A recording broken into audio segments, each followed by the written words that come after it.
Ayer el gobierno confirmó la extensión por una semana más de las medidas restrictivas que rigen desde marzo. Y eso incluye los espectáculos. En los últimos 3 meses, solamente hubo un espectáculo con público presente. La prueba piloto del llamado Pase Responsable, que el gobierno organizó el sábado pasado en el Auditorio del Sodre. Varios colectivos y gremios culturales se vienen manifestando cada vez con más fuerza en las últimas semanas en reclamo por una solución para un sector que fue obligado a cerrar y quedó congelado. Hoy vamos a conversar con 2 de ellos, la música y el teatro. Para eso nos acompañan la productora musical Verónica Piana, vocera de la organización Uruguay es Música, y Alicia Dogliotti, actriz y directora de teatro, presidenta de la SUA, la Sociedad Uruguaya de Actores.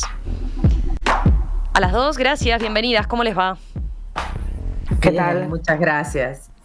Les empiezo haciendo una primera pregunta para entrar en cómo está el sector en particular, ¿no?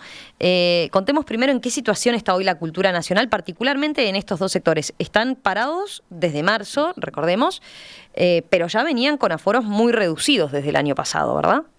Uh-huh. Sí. ¿Tienen ustedes un estimativo de cuánta gente en cada uno de sus respectivos rubros está hoy en día desempleada por este parate, digamos? Es muy difícil hacer una... Perdón, Verónica. No, es que vos andás dando la palabra, sí, sabemos que está difícil, sí. Claro. Es muy difícil decir qué número está parado, porque nosotros tenemos en realidad muchísimos niveles de trabajo, ¿verdad? Tanto en lo presencial como en el audiovisual. Y además tenemos no solamente a actores y actrices, sino que tenemos a todos los oficios conexos. Entonces es como realmente como un gran paraguas de diferentes profesiones y oficios que están en el medio. Estamos hablando de miles, ¿verdad? Y en todo el país. En Montevideo nosotros tenemos normalmente, para que se maneje un número, normalmente por año unos 350 estrenos de teatro, solo de teatro. O sea, no estoy hablando de reestrenos, del éxito del año pasado, ni nada. Estrenos. Entonces, en base a eso, hay un mínimo de 5 personas que trabajan en un espectáculo, ¿verdad? Porque hablando de un unipersonal, si ya estamos hablando de un elenco más grande, tenemos más personas. Y además todo lo que son los funcionarios de los teatros, de las salas, ¿verdad? Que también están implicados. Por lo tanto, estamos hablando de un sector bastante importante de trabajadores y trabajadoras. Sí, porque tendemos a pensar en los artistas y productores como mucho, pero claro, está todo el rubro de los técnicos que sin duda es muy amplio, ¿no? Verónica, en el caso de la música... Bueno, en nuestro caso, obviamente no tenemos un censo, pero sí recabamos datos a nivel del país. Y entre lo que es, al igual que en el teatro, pasa lo mismo, que tenés artistas, productores, técnicos, proveedores, o sea, todo lo que son los espectáculos de música tienen montajes muy grandes, muchos, entonces hay muchos oficios conexos y pensamos, entre lo que hemos recabado, alrededor de unas 10.000 personas. 10.000 personas. Sí. Que obviamente hay más, ¿no? Porque no está todos los rubros recabados, pero fíjate que solo, aunque obviamente esa gente puede trabajar en otras cosas, pero a nivel seguridad, no más que en un show grande puedes tener 100 personas trabajando, sería muchísimo más, pero no los contabilizamos porque evidentemente ese rubro está trabajando en otras cosas de momento también, ¿no? Bueno, quería preguntarles eso, a ver, una cosa son los números, pero otra cosa son capaz historias o situaciones que ustedes mismos por estar donde están les llega, ¿no? ¿Cómo ha hecho mucha gente de la cultura para vivir estos meses? ¿Qué tipo de actividades están haciendo?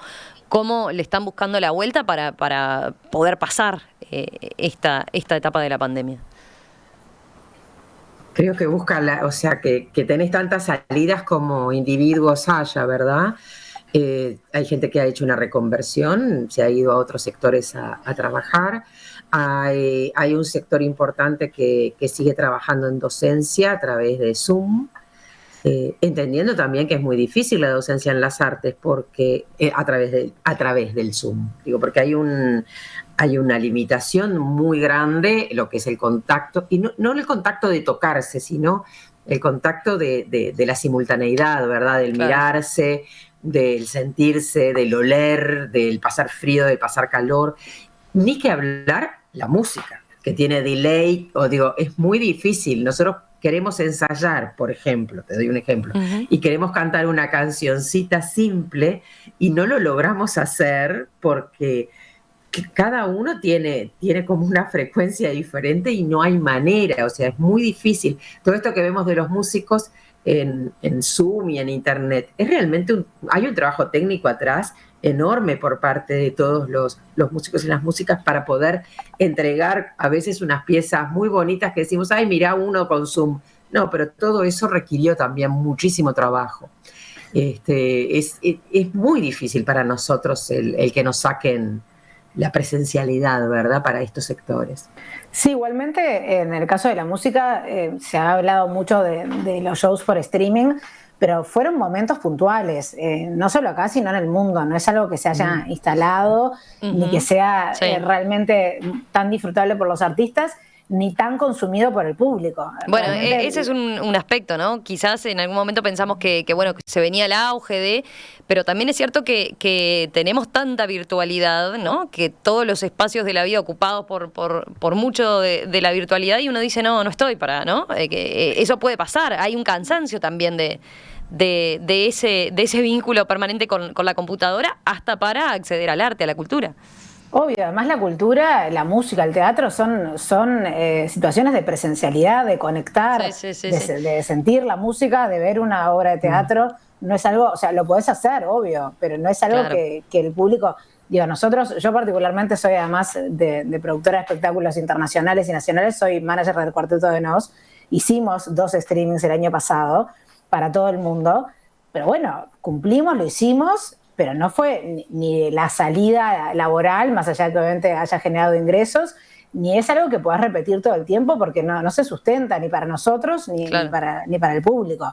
Y eso pasó en todo el mundo. Yo lo hablaba con colegas de distintos países, de España, de México, de Argentina. En ningún lugar se llegó a instalar como opción. Digamos, sí hay gente que lo consume, pero no es algo masivo ni es una salida. Es algo momentáneo, que lo puedes hacer una vez, 2 veces y hasta ahí llega. Recordemos, el gobierno lo que les está entregando hoy es está otorgando de parte del Estado, es un subsidio de 7.300 pesos a los trabajadores de la cultura que hayan quedado sin ingresos, ¿verdad? Que demuestran no tener otro tipo de ingresos. Según veía en las cifras que maneja el propio ministerio, son cerca de 6.000 personas en esta situación. Yo lo que te puedo decir es que es muy relativo eso. Este subsidio se logró de parte del universo de la música. Fueron varios colectivos a reunirse con el Ministerio de Trabajo, nosotros como Uruguay es Música también. Se logró ese subsidio actual de 7.000 pesos por 3 meses, pero es importante aclarar que abarca una franja pequeña del público, no es toda la gente, no es, o sea, no todas las personas pueden acceder por distintas limitantes.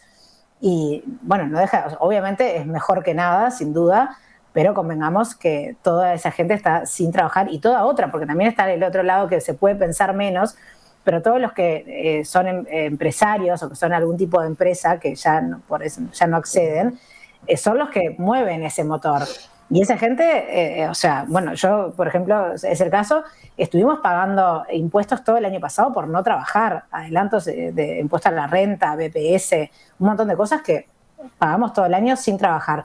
Entonces, si bien tenemos claro que es un momento muy complicado para cualquier gobierno en cualquier país del mundo, hacerle frente a una pandemia, evidentemente nosotros que hemos sido los primeros que nos cortaron y los últimos, que evidentemente ya somos los últimos hoy en volver, porque todavía no hemos podido volver, es muy difícil afrontar 1 año y pico sin ingresos para la gente. Y no todo el mundo se puede reconvertir, ni se quiere reconvertir, porque uno no le está diciendo a los arquitectos o a los ingenieros que se reconviertan.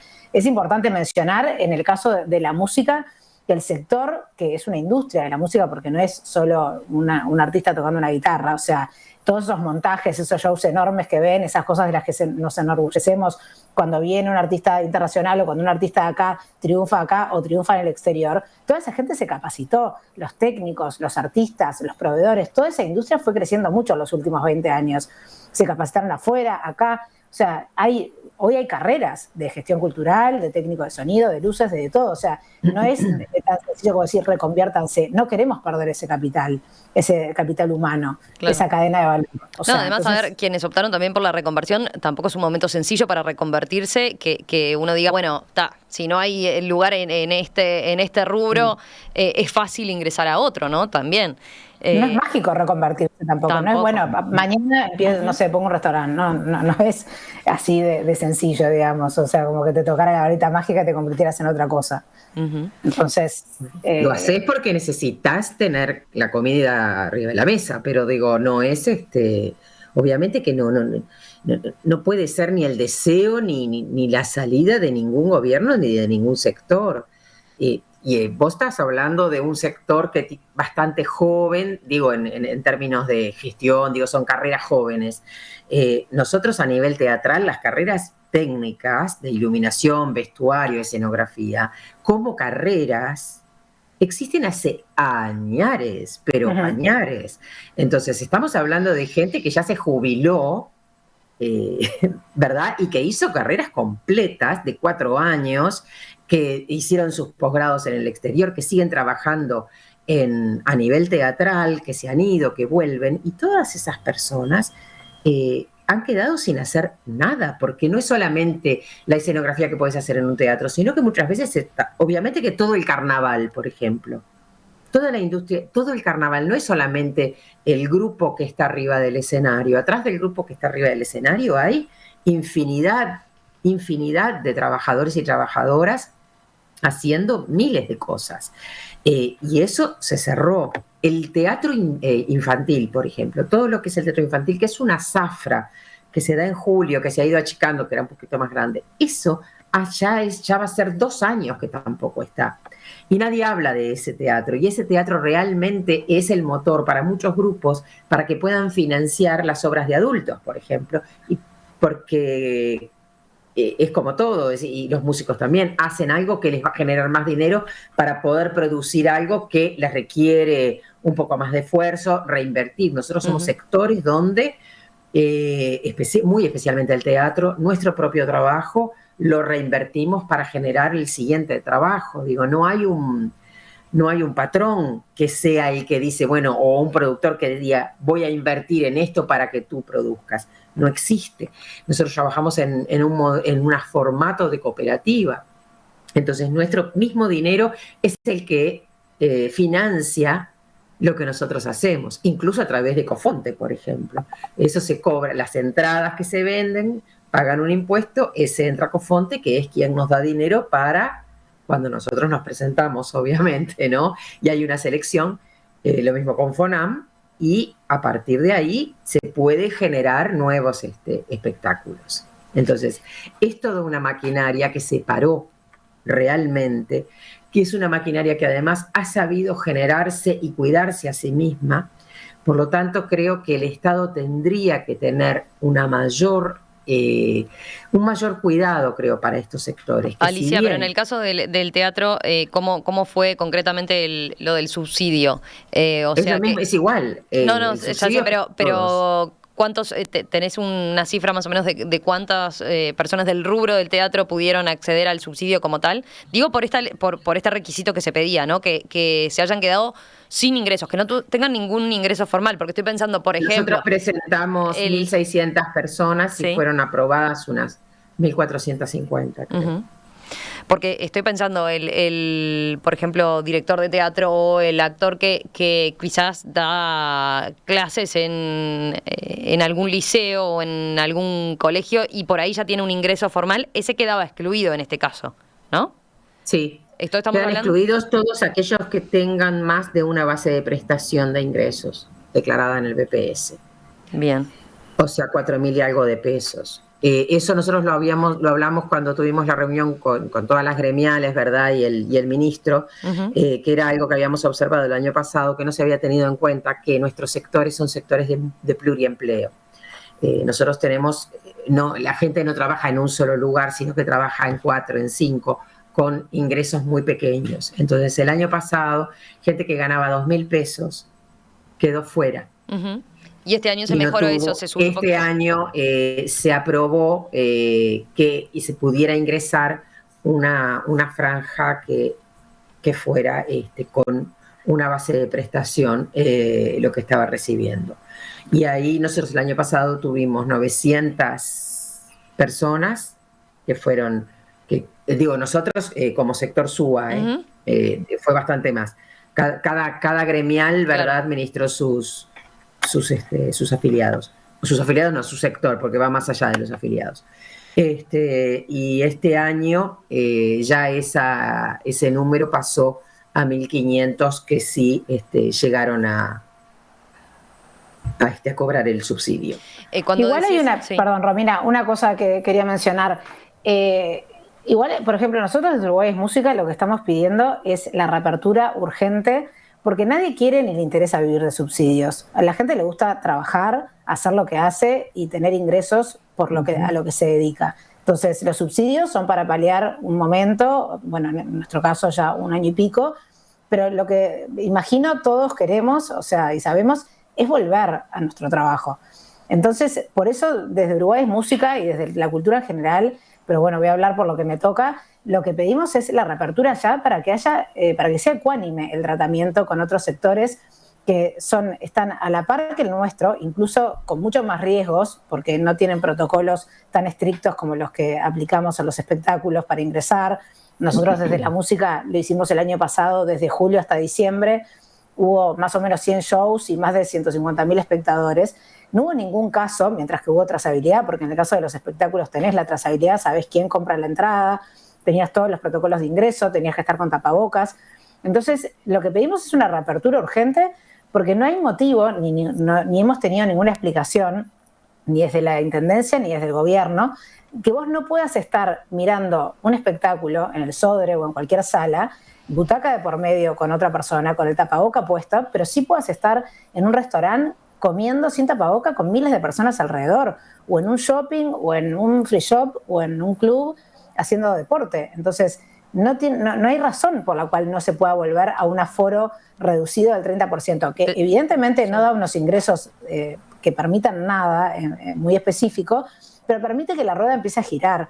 Y eso es lo que estamos pidiendo. Verónica, pero en el caso de ustedes, están pidiendo incluso ya ahora, digamos, con este nivel de, porque también está ese otro aspecto, ¿no? Que se ha comentado. Hay quienes dicen, bueno, con este nivel de virus circulando que tenemos, con lo que son actualmente las cifras de muertos, sobre todo de fallecidos, con lo que son los niveles de contagio, bueno, todavía no da como para eso. ¿Para ustedes sí, ya es momento? Sí, porque por eso te digo, es momento, nosotros somos igual de conscientes que todos del estado de sanidad del país. Nosotros somos los que menos queremos que haya un contagio adentro de los espectáculos, en ninguna parte todos queremos que esto pase. Pero por eso hablaba de que sea ecuánime. Si vos podés ir a un restaurante a comer, estar rodeado de mesas con gente sin tapaboca comiendo, ¿por qué no te podés sentar en una sala, butaca de por medio con otra persona con un tapaboca puesto durante 1 hora y pico a ver un espectáculo? ¿Cuál es la razón? ¿Dónde está el riesgo de eso frente a otro que, no quiero tirarle para atrás? Yo lo planteaba porque está el tema de la reducción de la movilidad, ¿no? Pero lo que tú señalás es bueno, lo que piden es un trato ecuánime con otros sectores que podrían tener un nivel de riesgo similar en todo caso, ¿no? Te diría que hasta tienen mayor. En el caso de los clubes, de la gastronomía, no queremos ir contra ellos, nos súper alegra que estén abiertos, pero realmente es inevitable la comparación. Porque vos salís al mundo, ves que los shoppings están con el descuento del IVA, se llenan de gente, pero eso no es alta movilidad. La respuesta que nos han dado es que abrir los espectáculos es una señal de que está todo bien. ¿Quién dice que esa es más señal que el hecho de que puedas ir al club o a un restaurante lleno de gente, como hay miles, o que puedas ir a un free shop donde entra la gente de la frontera que están totalmente en el peor momento? No sé, no estamos pidiendo nada muy distinto a lo que los demás tienen. Volvieron las clases, lo cual es fundamental, nadie dice lo contrario. Volvamos con el 30% que teníamos. Tenemos mucho más protocolo. Eso es lo que ustedes plantean para una primera etapa, ¿no? O sea, porque ustedes lo que han hecho es como describir distintas etapas. O sea, ahora lo que están planteando es la reapertura ya, pero con el aforo que tenían al momento de que se cerró todo. Exacto. Después irán avanzando con otras propuestas. Exacto, nosotros lo que proponemos es ir volviendo en la medida de que el contexto lo permita. Nosotros hemos tenido muchas reuniones, o sea, 4 o 5 reuniones con el Ministerio de Salud Pública, tenemos diálogo con todo el gobierno, o sea, para ir funcionando y evolucionando, y queremos hacerlo de la mejor manera. En ningún momento somos los suicidas que queremos que pasen catástrofes, para nada. Simplemente queremos que el sector pueda volver, porque no es justo que no sea así respecto a los demás, digamos, no hay razón para no. Alicia, en el caso de ustedes, No, en el caso nuestro no, nosotros somos un sindicato y que tenemos a todos los trabajadores y trabajadoras incluidos, y no ha tomado posición. Es algo muy difícil tomar una posición con respecto a esto. Sí, el año pasado se tuvo, nosotros elaboramos posiblemente los protocolos más estrictos de todos. Tanto fue que el ministerio nos pidió que se rebajaran una cantidad de cosas, se hizo junto con el Instituto Pasteur, la verdad que se trabajó de forma muy seria. Es cierto, no tuvimos jamás un caso generado dentro de los teatros, ningún espectador se contagió. Y estamos hablando de cuando había 2 o 3 casos, ¿verdad? Uh-huh. No estamos hablando de este momento. En ese momento nosotros tuvimos una importante campaña para reabrir los teatros, sí. Se nos negó hasta agosto, ¿no? Cuando se reabrieron. Se habían abierto las clases mucho antes, ya todas las clases. No estamos hablando de solamente, ¿verdad?, la parte inicial, sino que ya estaba toda secundaria. Bueno. En este momento, realmente nosotros lo que estamos es acompañando en general todas las recomendaciones y del GACH. Entendemos cuáles son y las respetamos, porque la parte técnica nosotros no la vamos a discutir. Es algo que no nos puede parecer, sí, obviamente, que hay un exceso de reapertura de algunos sectores que son riesgosos, como son los free shops. Para mí siguen siendo una cosa tremendamente riesgosa en la frontera, con ese aluvión de brasileños que están entrando y que van y vienen, y digo que ahí aumenta muchísimo la movilidad de una forma escandalosa, pero que los tratamientos son desiguales, son absolutamente desiguales. Lo que nosotros sí solicitamos en este momento es una renta básica. No estamos pidiendo un subsidio, sino que estamos pidiendo una renta básica que sea digna para todo el sector. Y muy especialmente estamos pidiendo que el gobierno ponga en marcha la ley de teatro independiente, que eso hubiera sido el mejor de los instrumentos para organizarnos, para cubrir todo el país, para hacer un análisis serio de la situación, para alcanzar todos los rincones y a todos y a cada uno de los artistas. Porque, a ver, expliquemos qué diferencia hubiera supuesto. Porque la ley genera un comité honorario, que además no tiene gasto, un comité honorario que está conformado por todas las gremiales y por el propio ministerio, ¿verdad?, donde se establecería un censo, un trabajo en conjunto, trabajo en territorio, contacto con cada uno de los sectores en todo el territorio nacional. Y eso realmente hubiera ahorrado cantidad de trabajo y dinero que gastó el ministerio y cada una de las intendencias en todo este proceso. Hubiera habido mucho más diálogo, hubiera habido una buena mesa de negociación de entrada, del principio, no la forma en que se nos ha tratado de forma bastante desigual, porque hay un ministerio que nos recibe y con el que dialogamos, otro con el que no podemos dialogar 2 palabras porque no nos reciben, intendencias que trabajan de una forma, intendencias que trabajan de otras. Entonces realmente está muy el diálogo y la negociación depende de las personas y no realmente de la realidad en la que estamos metidos, ¿verdad? Ahí hemos tenido serios problemas. Nosotros somos una organización que tenemos 80 años, o sea, que algo de camino de diálogo y participación tenemos. Hemos logrado y alcanzado una cantidad de leyes, por ejemplo, el Estatuto del Artista, con la que hoy se benefician todos los artistas. Hemos trabajado del brazo y de la mano de cada una de las gremiales, y eso lo saben los bailarines, los músicos, cómo hemos llegado a este punto. Y también nos conocen, y también saben que trabajamos con seriedad, que no vamos porque esto sí, esto no, ni vamos a quemarle gomas en la puerta al ministro de Cultura, como él creyó que le íbamos a hacer un piquete en la puerta del ministerio. Digo, todo ese tipo de cosas han dañado muchísimo el diálogo, y cuando el diálogo está dañado, realmente es muy difícil salir de una situación que tendríamos que salir todos juntos y coincidiendo. La prueba esta prueba que se hizo en el Sodre, quiero allá, claro. Un segundo, ahora hablamos de eso, me interesa en particular, pero quería hacerte una consulta con respecto a lo que señalabas recién. O sea que para ustedes este subsidio de 7.300 pesos, más allá de lo que señalabas del diálogo, que creo que quedó bien claro, los 7.300 pesos como subsidio, ¿no? Ustedes, decías, piden una renta básica de ¿cuánto? De un salario mínimo. Un salario mínimo. ¿Y por cuánto tiempo? ¿Por un determinado plazo? Hasta que dure la pandemia, hasta que dure el tiempo que estén cerrados, ¿verdad? Las fuentes de trabajo nuestras. Porque entienden eso, que la situación actual no da como para abrir. No. Bien, vamos a hacer una breve pausa y enseguida a la vuelta conversamos de eso, de esa instancia con la que se experimentó este plan piloto de pase responsable que se realizó el sábado, y quiero saber la posición tanto de Uruguay es Música como de la Sociedad Uruguaya de Actores, que en principio se manifestaron críticos a esta iniciativa. Vamos a conocer más los argumentos. Esta mañana aquí en Perspectiva estamos hablando de la situación de la cultura en este momento de la emergencia sanitaria.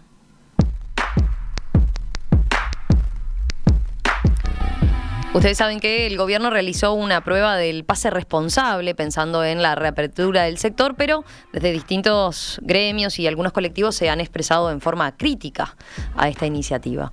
Bueno, vamos a profundizar ahora en ese aspecto. Les recuerdo que continuamos conversando con Alicia Dogliotti, presidenta de la Sociedad Uruguaya de Actores, SUA.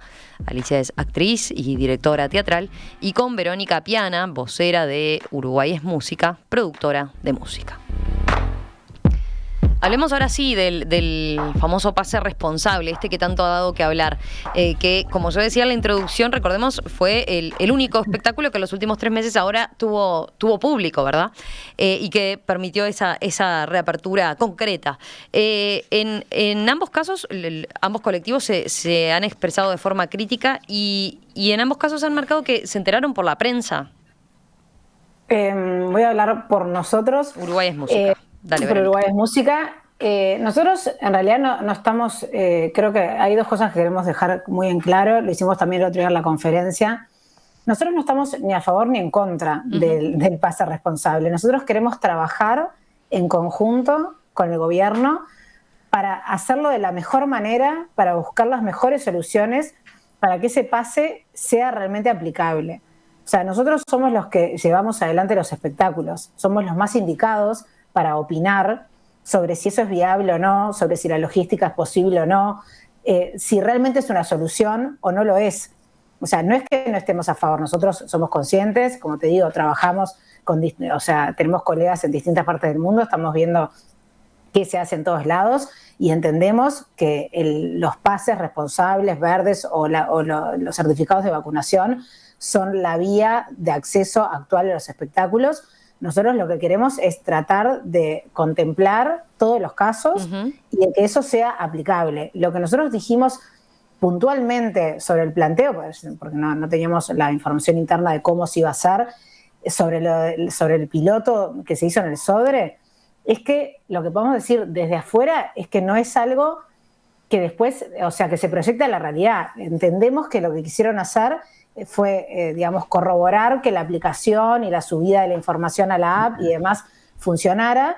Lo que nosotros decimos es que no es una muestra representativa, porque realmente 100 personas no es ni representativo para la app, que mañana puede colapsar. Una de las cosas que nosotros hablamos cuando tuvimos diálogo con el gobierno por el tema del pase responsable era, bueno, temas de conectividad, temas de cantidad de gente, porque una cosa son 100 personas y otra cosa son 3.000 o 500, o sea, a la misma vez. Otra diferencia con la realidad es que esto que se hizo en el Sodre, se hicieron en esos boxes, con el test en ese lugar. Lo que va a suceder después es que el test se va a hacer antes, se va a hacer en las farmacias o en las prestadoras de salud, no en la entrada de los espectáculos, porque obviamente sería muy complicado tener esa logística de gente que no sabes en qué situación está y que se vaya a hacer todo el mundo en ese momento y se te acumule gente. O sea, hay un montón de temas que tienen que ver con lo logístico. Nosotros lo que queremos es buscar soluciones reales. No estamos ni a favor ni en contra. De hecho... Pero ¿no les parece mal? A eso voy porque les iba a aportar eso. Ustedes decían no fuimos convocados, pero o por lo menos ahora no participaron, digamos, de forma activa de esta prueba, pero la duda era que podrían haber aportado ustedes entonces al participar. Lo que interpreto que decís, Verónica, es, bueno, nos hubiera gustado experimentarlo en otras circunstancias también. El planteo, en la reunión el gobierno nos planteó evaluar la posibilidad de hacer un evento más grande. Nosotros se lo planteamos, de hecho, y ellos dijeron que podía ser. Dijimos que, bueno, que evidentemente ese piloto tendría que ser con test que los subvencionara el Estado, porque es un piloto, no lo va a soportar la gente ni los productores. Lo que nosotros decimos es que, por ejemplo, pedimos ver el formulario. Los shows van a tener, los espectáculos van a tener que aplicar para saber qué aforo te dan y qué condiciones, a un formulario que va a tener determinadas características que van a decir qué grado de riesgo tenés, qué aforo y demás. Pedimos verlo justamente para comentar qué nos parecía, si cumplía con cosas, si había que agregarle otras. No hemos tenido acceso, pero igualmente... Claro, cosa que no pasó todavía en este, ¿no? Este fue simplemente eso, la prueba de ver cuánto se demoraba con los tests, qué implicaba la logística en ese caso. Después se ha anunciado que, bueno, que esto es el prototipo, digamos, el plan piloto para algo mayor que va a ser después para cualquier evento, de la cultura, del deporte, eventos empresariales, en fin, cualquier tipo de evento público que el organizador va a tener que entrar, ¿verdad?, en esa especie de web donde, de acuerdo a las características que marque que va a tener el espectáculo, siendo cerrado, abierto, con público de distintos departamentos, la cantidad de personas, las características del evento, si se va a tomar alcohol o no, bueno, en fin, distintas características, eso le va a dar una categoría de riesgo, digamos, al evento, ¿no? Y con eso se ve el tipo de aforo que se le establecería, qué posibilidades de público se le establecería. Pero lo cierto es que, claro, ustedes lo que dicen es todavía no hemos podido saber cómo se va a procesar esa información. Nosotros pedimos una reunión, la tuvimos, planteamos dudas, nos informamos. La idea era que esa mesa de trabajo siguiera, después no se dio. Nosotros lo que planteamos es que esta muestra de 100 personas o 95, como terminaron asistiendo, no sé si realmente es una muestra, porque es poca gente, para el tema de lo que tiene que ver con la parte operativa de la app. Después toda la otra parte de la logística, como te digo, no es como va a suceder en un futuro. Nosotros lo que sí planteamos, para que realmente es como el tema medular del asunto, es si todas las personas que tienen que ir a un show se tienen que hacer un test, y ese test, inicialmente, por lo menos en la conversación que tuvimos, iba a tener un costo de entre 700 y 1.000 pesos, eso hace inviable. ¿Ese fue un parámetro de precio que les manejaron a ustedes desde el gobierno? Digo, porque exacto, hace meses se había manejado esa posibilidad de test rápidos y más baratos que se hicieran en las farmacias o en otro tipo de locales con acceso, digamos, con mayor acceso para la gente, ¿no? Pero de todas formas sería en ese rango de valores. Ese fue el primer rango. Ahora vimos, por suerte, que quizás el valor esté dentro de los 500 pesos, que igual sigue siendo alto. Convengamos, el teatro lo sabrá mejor que nadie, que hay entradas tanto al teatro como a espectáculos más chicos, que quizás valen 300 pesos, 450, por ende la persona no va a poder pagar el doble para ir a un espectáculo, que no va a ser una persona. Incluso si el test te dura 24 horas, vas a poder ir a eso y ni siquiera lo vas a poder usar. Entonces, ese fue un tema medular que planteamos y por eso planteamos las tres como estatus de personas vacunadas, personas no vacunadas y personas que tuvieran un test de anticuerpos que pudiera ser otra de las opciones que ahora también parecería se está empezando a evaluar porque justo hace pocos días en el mundo entero salió el tema de los anticuerpos como una ventana grande de cobertura. Entonces, eso fue lo que nosotros estamos planteando en pos siempre de trabajar y de construir.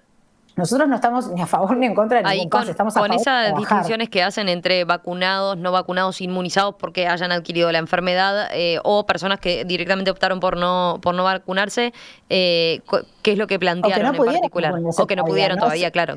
Sí, todavía dentro de ese grupo hay una gran diferencia, ¿no? Entre el que lo hizo como opción, como elección, y el que efectivamente todavía está esperando. Convengamos que hoy que recién empezaron a vacunarse los adolescentes y que todavía resta mucha gente por vacunarse de 18 a 30, en los espectáculos de música es la gran mayoría del público. Entonces no es como surgen en algunas redes gente diciendo, ay, pero todavía el Estado le tiene que bancar los test a la gente que decidió no vacunarse. No es ese caso. El Estado quiere cubrir con el test a que como hay gente no vacunada, ya sea porque no pudo agendarse todavía o por elección, bueno, que esa gente no corra riesgo porque aún los vacunados igual pueden contagiar. Si ese test se aplica a todo el mundo con un valor como ese y no de 200 pesos como podría llegar a ser, o 250, que es el costo que tenemos entendido, tiene el test en sí mismo sin ganarle nada, vamos a tener un problema. Realmente no va a ser una solución, va a ser como muy restrictivo quienes puedan asistir a los shows, sea que lo banque el público, sea que lo banque el productor. De hecho, no es una postura nuestra, lo hablaba antes de ayer con una de las agencias más grandes de Estados Unidos de booking y de representación de artistas, que decían, es una locura pensar en aplicar test a todas las personas que van a un espectáculo. Entonces, eso es uno de los planteos que nosotros hacíamos. Pero de vuelta, nosotros lo que estamos a favor es de trabajar, de buscar soluciones, las mejores. No es que estamos en contra de propuestas del gobierno, ni a favor. ¿Hay alguna experiencia en particular que estén observando de forma, justamente por el éxito que ha tenido o porque les interesa en particular que se pueda de alguna manera trasladar o que estén tomando como caso de ejemplo, de modelo a seguir? No sé si Alicia quiere decir algo para no capturar ahora la conversación. Porque la postura nuestra es absolutamente opuesta. Por eso. Vamos a terminar, redondeamos contigo, Verónica, y después... No quería interrumpir, Dale. Por favor. Bueno, nosotros, el caso en particular que se llevó a cabo en el Sodre, tiene varias cosas. Una de las cosas importantes para arrancar es que en el Sodre sí existe una mesa bipartita con los trabajadores y trabajadoras sobre seguridad y salud laboral, ¿verdad? Esa bipartita se venía reuniendo semanalmente. Rara vez desaparece, suspenden la reunión de la bipartita sin anunciar nada la semana anterior y a los 2 días se enteran los trabajadores que va a haber este espectáculo, este simulacro, plan piloto. Lo cual obviamente rompe justamente un trabajo que se venía haciendo normalmente, naturalmente, en conformidad, mesa de negociación, de diálogo abierta, tranquila, muy bien, muy madura, y por alguna razón la prueba, el equipo de la prueba decide que no lo va a hablar con la mesa bipartita sobre seguridad y salud laborales. Eso genera una cantidad de inconvenientes dentro del Sodre. Se realizan charlas con los trabajadores porque se pide reuniones. Ahí, los trabajadores hacen una serie de preguntas, las cuales no pueden ser contestadas totalmente porque no hay seguridad por parte de quienes estaban haciendo la prueba piloto. Pero esa es la parte logística de cómo se organizó. Porque eso llevó, Alicia, perdona, eso llevó a que los funcionarios del Sodre que estaban en el ingreso, digamos, no estuvieran dispuestos a tomar la temperatura, ¿no? Eso se acordó antes con las autoridades. Porque después se habló de paro y eso no fue así. Se acordó antes con las autoridades que hasta que no estuviera el negativo de todos y no hubiera seguridad para los trabajadores, ellos no podían trabajar. Eso, y en las autoridades, y está por escrito eso. contestaron que ellos iban a hacer cargo de recibir a las personas y de tomar la temperatura, etcétera, que eso iba a quedar a cargo de ellos. Eso fue un acuerdo previo a la prueba del sábado, e incluso no se manifestó en la puerta. O sea, también, porque fue todo como muy mezclado y se mezclaron cosas. Sí, porque había mucha gente en los alrededores. Se trabajó de otra manera y se trabajó de una forma muy seria, porque lo toman de forma muy seria. No se toma la marchanta y a decir sí, no, y no me importa. Por otro lado, y acá lo estaba diciendo Verónica, una prueba, por barata que sea, siempre supera el precio de la entrada. Y muchas veces la entrada a la gente le cuesta mucho pagarla. Si nosotros aceptásemos una cosa de este tipo, lo que estaríamos haciendo es creando espectáculos para determinado sector de la población, la que puede pagarlo, y la que no puede pagarlo no puede ir al teatro y punto. Entonces eso para nosotros ya del vamos es un disparate. Y además de todo, el ministro, cuando salió a hablar después del ballet, dijo: esto no es para los grandes espectáculos, esto es para las salas chicas. Y dijimos: ¿cómo que es para las salas chicas? Estamos más locos todavía.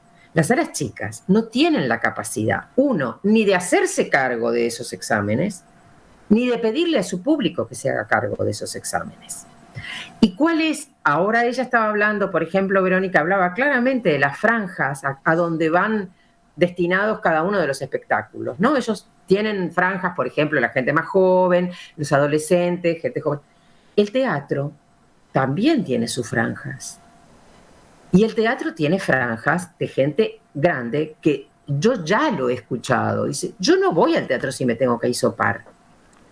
No, y ese vendría a ser el público que va el domingo, por ejemplo, o el que va al Sodre. Alicia, pero el ministro da Silveira no lo daba como una herramienta a aplicar de forma obligatoria, ¿no? Sino que lo que decía es: esto es para cuando se reabra el sector, dar la alternativa de que se pueda ampliar un poco más el aforo de esas salas chicas, ¿no? Que por otro lado también veían los problemas con el trabajar en el 30%. Poner como condición aumentar el aforo, que la gente se hisope, es exactamente lo mismo. Es exactamente lo mismo. Estás creando una diferencia entre quienes pueden pagarlo y quienes no lo pueden pagar.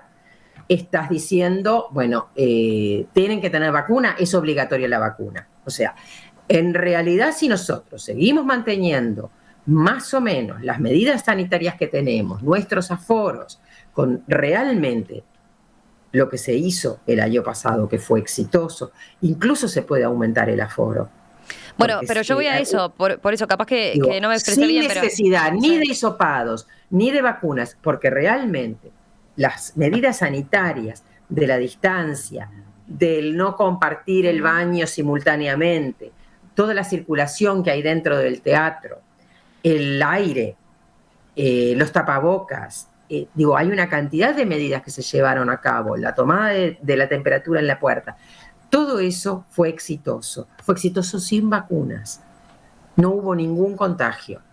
No, por eso, pero yo te preguntaba por eso, porque por lo menos cuando nosotros lo entrevistamos aquí a Da Silveira, él lo que decía era que esto no iba a ser una herramienta de aplicación obligatoria, sino que era en caso de que cada sala quisiera abrir un poco más, pedir un aforo un poco mayor, teniendo en cuenta las dificultades que también el año pasado se habían expresado por parte de las salas chicas, ¿no?, de limitar el aforo. Bueno, en este caso se estaba experimentando con este plan, pero para ver si eso era una herramienta aplicable a después en el futuro, pero de ninguna manera que fuera obligatorio, ¿no? O sea, que quedaba a criterio de la sala si lo quería llevar a cabo para poder tener ese plus de aumentar el aforo, ¿no?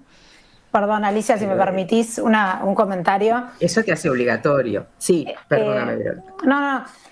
Nosotros lo que planteamos desde el lado de Uruguay es Música, desde los espectáculos de música, es que conviva, o sea, el pase responsable se crea supuestamente para ampliar aforos, ¿no? Ampliar aforos por arriba de los protocolos autorizados. O sea, que si mañana abrieran los shows al 30% y nosotros quisiéramos hacer un show al 50%, tendríamos que aplicar el pase responsable para poder llegar a ese aforo. Esa es supuestamente de donde surge la situación. Nosotros lo que pedimos, dado que a nivel logístico tiene muchas cosas diferentes, por ejemplo, tú te compras una entrada para ir a un show dentro de 2 meses, te la compras hoy, en ese momento vas positivo. ¿Cómo empezás todo el tema de la devolución de entradas? ¿Quién se la tenés que devolver? ¿No? Todo eso tiene una logística, tiene un costo. De hecho, los espectáculos, a teatro le habrá pasado lo mismo, pero en la música tuvimos muchos shows suspendidos, muchos de gran porte, y toda esa logística de la devolución de entradas, de miles de entradas devueltas, de costos por esas devoluciones, de quejas de la gente que hay gente que lo entiende, hay gente que no lo entiende.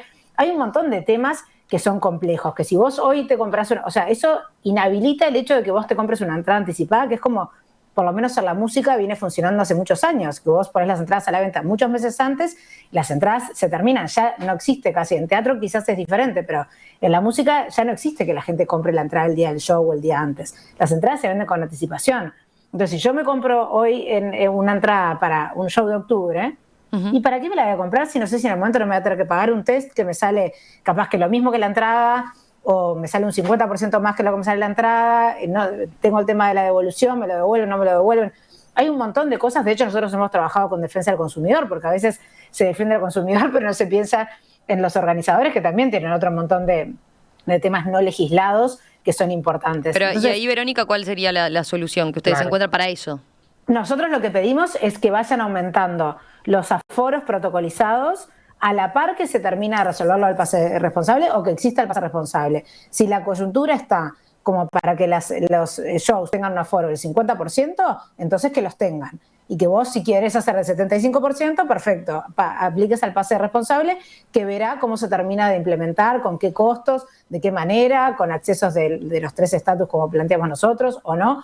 Eso es un tema a trabajar, pero que no se quede solo en el 30% o pase responsable. Si estamos para el 50%, entonces apliquemos el 50%. De hecho, en reunión con la DNC, ellos ya habían planteado al Ministerio de Salud Pública hace un tiempo volver casi que prácticamente con el 50%, en base a cómo habían funcionado los protocolos.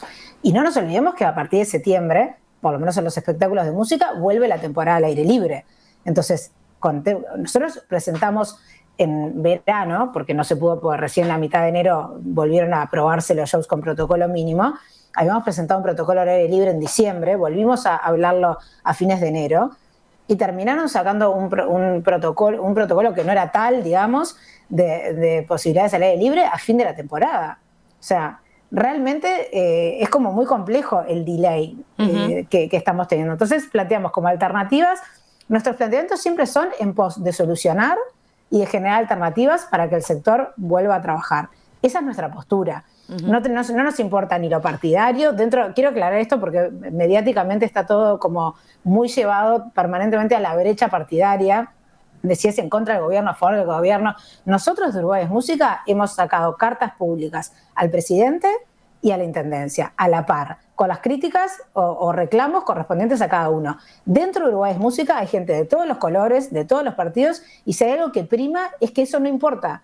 No nos interesa, ni siquiera hace mella las decisiones que tomamos. No es partidario. Entonces, cuando dicen que somos operadores de algo, de lo único que somos operadores desde Uruguay es Música es del trabajo. Jamás de un partido, ni de un gobierno, de nada. Vamos objetivamente a lo que se necesita para que el sector se reactive. Me parece muy importante remarcarlo porque está todo muy politizado y la verdad que es una pena porque se pierde el foco de lo realmente importante, que es que la cultura vuelva a estar activa. Todo lo político para los demás. Estaba mirando a propósito de lo que señalaban del volver con el 30 o el 50%, y desde ambos sectores se dice, bueno, no tuvimos ningún caso, ¿verdad?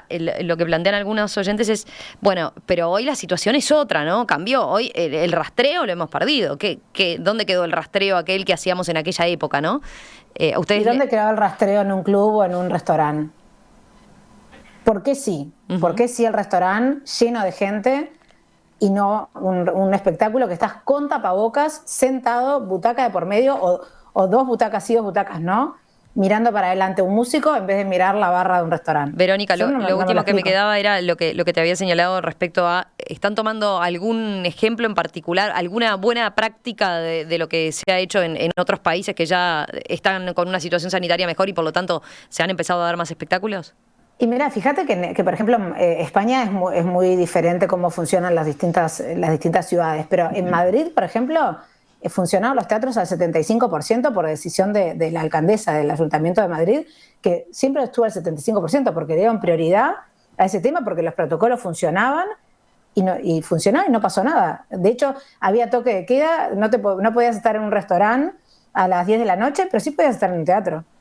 Entonces, sí, incluso se cambiaron los horarios de los espectáculos, porque claro, se disminuye, con el toque de queda disminuye la movilidad y los espectáculos, que nosotros estamos acostumbrados, también los españoles además son tarderos como nosotros, que son de noche, que son a las 9 de la noche, todas las obras de teatro empezaron a ser más temprano, incluso arrancando a las 4 o 5 de la tarde, teniendo espectáculos. Eso también colaboró a que se bajara la movilidad y se respetara todos los toques de queda.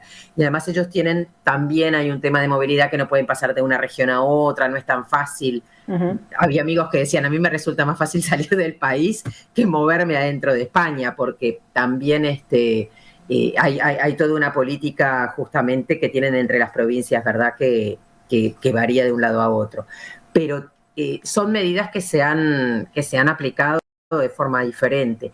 Lo que sí es importante, Romina, es que internacionalmente, no solamente en el Uruguay, internacionalmente se ha verificado que con los protocolos en los espectáculos no aparecen grandes líneas de contagio, no hay contagios en los espectáculos teatrales.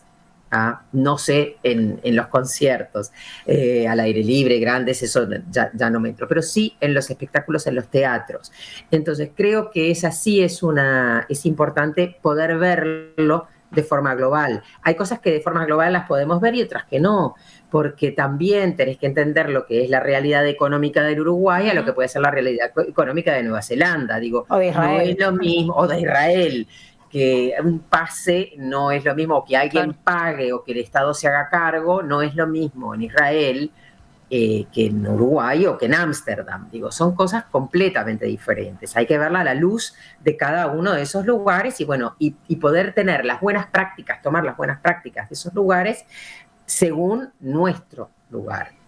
El hecho de aumentar el 50% se intentó el año pasado, el MEC no lo logró, hubo voluntad en un momento de poder aumentar. Sí, porque ahí también después está el tema aumentaron en la interna, ¿no? O sea, cada uno de los ministerios seguramente quiere, pero después la pelota cae en el Ministerio de Salud Pública, ¿no? La autoridad sanitaria. Sucede, claro, o las distancias que había entre el escenario, diríamos, y la primera fila de butacas, que en un momento fue excesivo, que nosotros lo planteamos porque en realidad llegaba un momento que no podías ni sentar gente en una sala, porque eran tantas las distancias que te quedaban 10 personas sentadas en una sala, porque o de la pared o del escenario, y era bastante poco práctico. Pero o la cantidad de músicos o la cantidad de actores que puede haber arriba de un escenario, eso también es muy importante. Una cosa... Perdón. Es bravo para nosotros trabajar con menos gente que la que a veces necesitas, o no tocar objetos. Nos pasaba que no podía tocar el mismo objeto 2 actores. O sea que ustedes en realidad, Alicia, para cerrar contigo, lo que están planteando es que hoy en día entienden que la situación no está como para reabrir, lo señalabas en el bloque anterior, pero después es la solución, el camino es los protocolos. Los protocolos. En todo Romina, caso, yo quiero decirte que para citar cifras, que creo que siempre es lo más gráfico, cuando nosotros estamos pidiendo volver con el protocolo del 30%, estamos hablando que, para citar casos de Montevideo, la sala que tendría más asistentes sería la del Sodre, que es casi para 2.000 personas, donde habrían 500 personas. Ese sería el caso más grande. Todo el resto de las salas estamos hablando de 160 personas para abajo. O sea, es muy poca gente. No es que hablamos de volver en un momento donde hay 4.000 contagios por día y estamos pensando en shows de 10.000 personas. Estamos hablando de volver con el 30% en lugares, o sea, aunque vuelvas en el Antel Arena para 10.000, igual está autorizado para 3.000. O sea, en un lugar gigantesco. Entonces, y ese es el caso más grande, pero la realidad es que lo que termina sucediendo son En el caso de salas privadas, la trastienda, la sala del museo, que están habilitadas con el 30% para 160 personas. O en el caso de otras salas, mucho menos. Y en el mayor de los casos de la sala más grande, que es la del Sodre, para 500 en un lugar de casi 2.000. Entonces, no estamos hablando de cosas imposibles. Estamos hablando de protocolos que son fácilmente, que se pueden cumplir fácilmente y que no son cifras para alarmarse, y que ya se probó que con el protocolo vas a estar sentado con un tapaboca puesta, con 2 butacas de por medio, o en una mesa de 4, con la otra mesa a 2 metros y pico. O sea, en un restaurante vas a cualquiera y los tenés a todo el mundo al lado sin tapabocas. No se entiende, de verdad. O sea, el planteo no es surrealista lo que planteamos, es totalmente posible. Verónica Piana, vocera de Uruguay es Música, productora de música. Alicia Dogliotti, presidenta de la Sociedad Uruguaya de Actores, actriz y directora teatral. Gracias a las dos. Ha sido un gusto conversar con ustedes. Volvemos, seguimos atentos a cómo sigue la situación en cada uno de los rubros, por supuesto. Y bueno, y a qué más se sabe y cómo sigue avanzando esto del pase responsable. Y en todo caso volvemos a conversar próximamente, ¿sí? Muchas gracias. Muchas gracias por la Gracias a las dos. invitación. Que pasen bien.